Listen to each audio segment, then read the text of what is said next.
Hi everybody, Jasmine here. If you have noticed, I've taken a break a little bit from my usual sort of like actual substance-filled videos. And I've sort of just my videos have been more about me talking about random stuff and random feelings about stuff. And so that's what I'm doing right now. Random feeling video. But today's been a very weird and big day. So today I got my PICC line inserted. I guess I should explain where I am first. I'm in my basement. I don't really know why I'm here. I'm sitting behind or in front of the refrigerator that was my college freshman dorm room refrigerator that is now in possession of my parents. And it has my TPN in it right now. And my TPN is my IV food. TPN is total parenteral nutrition. Parenteral. Enteral is like your gut, your small intestine, your stomach, and parenteral is like your venous system. And so when you get TPN, you're on IV nutrition. So that means that your body is no longer able to tolerate enough food to sustain you through your gut. So they have to feed you through your heart, which is why my shirt says Team TPN with a heart on it. And it was also election day in California. I voted. But yeah, so today I got my PICC line, and getting a PICC line really wasn't hard at all. I'll probably do some video about it later, but it barely hurt. You were completely awake. They didn't even give you like, the stuff that makes you loopy. But I can sort of show it to you. It's this net's just for comfort, but these lines are the actual lines that I'll put medicine and food through. And it goes into a vein, and the vein goes all the way up into my heart, and it jumps into the superior vena cava, which jumps into the right atrium of your heart. So I'll literally be eating through my heart, which is what the back of my shirt says.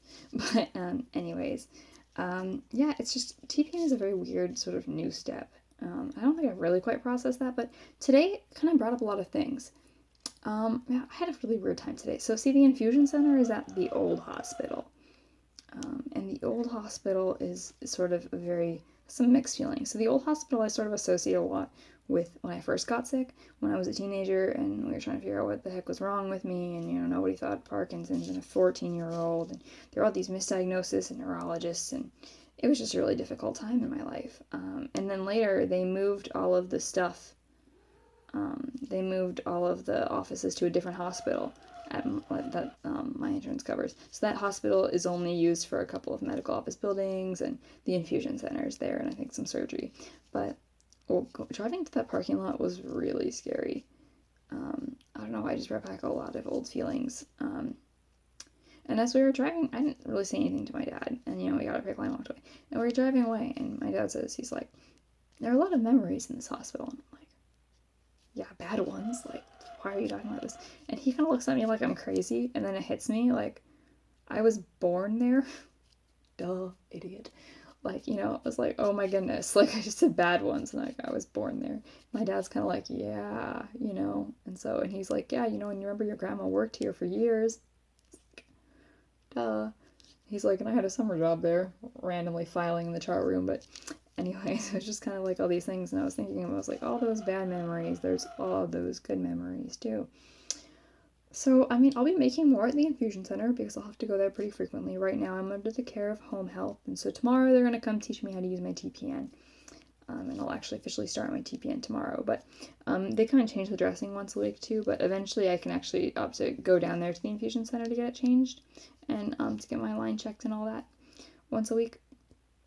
So we'll sort of see how that goes. But I mean, it was just an odd day, and I realized that today until I get my TPN tomorrow in the afternoon, I was supposed to get it this afternoon, but there was a mess up, and my TPN didn't get delivered until like 8 o'clock at night, so obviously home health couldn't come at 8 o'clock, but this is sort of the last time that my food backpack and I are traveling together. I mean, I'm going to the doctor in the morning tomorrow. I'm going to see a motility specialist.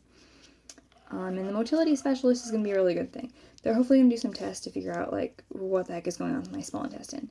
And to see if there's any hope of salvaging it so that I can get some food through my small intestine and not have to rely on TPN. And to see if I can still take medicine through my small intestine and see how it's working. I mean, I'm having really weird side effects to a couple of the medicines, so I know that something's happening, but I know I'm also not getting quite all of it, so there's not too much going on down in my small intestine, but something is. Yeah.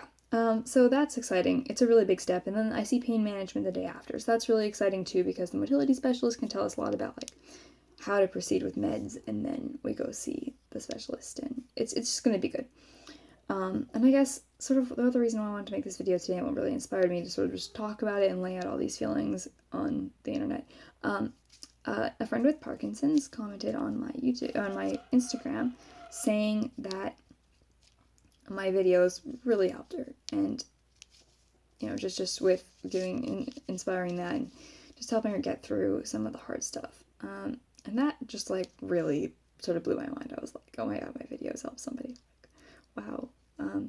And so I guess that's why I want to keep doing it. Of course, I'm going to keep making like actual substance videos instead of just like random thoughts of me in weird hours of the day, just after strange times in the hospital.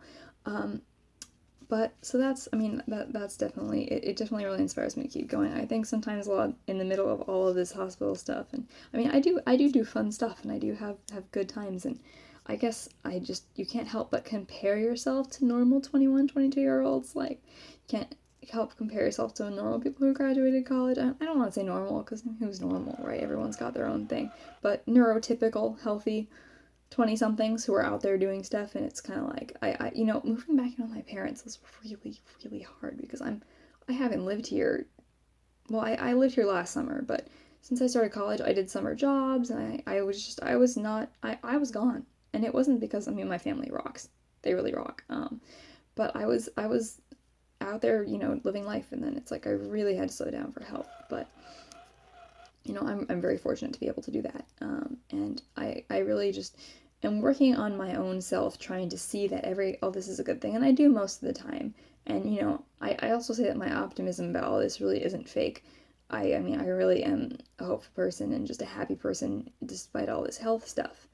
And I'm incredible, also with the caveat, I'm incredibly lucky that, well, I have suffered some depression with my Parkinson's, and it has changed my mood sometimes, and that's been really difficult. It's not nowhere near as severe as some people with depression with Parkinson's. So I'm very lucky in that sense, that sort of the happiness that I have just comes naturally and easily to me. And I don't want anyone with Parkinson's or any other disease, or even just depression, to compare themselves to that, because that's not fair, and it's not something that everyone has. But there are some choices, of course, and some choices to keep going and just keep fighting. That's definitely part of a choice. And reaching out for help, it's huge. Sometimes you just have to say, I can't do it. And I think there's been a couple times in this past time that I've said I can't do it. And I've gotten really great help. And so I came back from Denver yesterday night. In Denver, it was a Parkinson's meetup with my family, like the support group. Never Give Up. That's the name of our support group. It's been so big. Like, they've just been the people who have been there for me every day, all the time, and I've been there for them. And it's been my home and my family, and meeting those people. Like, oh my god, I'm gonna cry. I could not have asked for a better way to spend the weekend before this week specifically. This week that I know is just going to be emotionally taxing and draining, and that gave me energy, even though I have no energy because I've been living on 750 calories. So that gave me that like emotional energy that I needed to keep going. And so I'm going to keep going, and I'm going to keep videoing, because I hope that maybe this helps give somebody else the emotional energy to keep going. And so now I'm sort of, grappling here, sitting here with my tube bag, parting with the idea of parting ways with it, of not being tube fed anymore. But I have this feeling that TPN, it really is a last resort. Like, there's a connection now, an opening into my body directly to my heart. This is dangerous.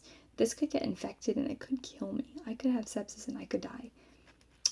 And it could compromise my DBS, and if they had to take it out, I'm back to the end of stage 4 Parkinson's, and it's dangerous, but it's worth the risk, because I'm dying of malnutrition with my tube. I am.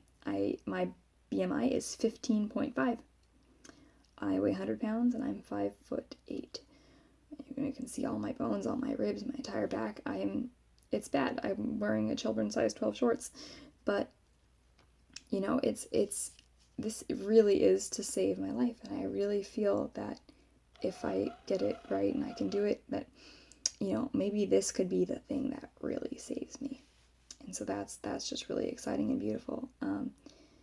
And I mean, where was I even going with this? But you know, it's I have a feeling this is going to work, and I just have this faith that it's going to work. And I sort of made this sort of comment on Instagram, like, well, I'm trusting my gut. Actually, that's completely figuratively, because my gut is paralyzed and horrible.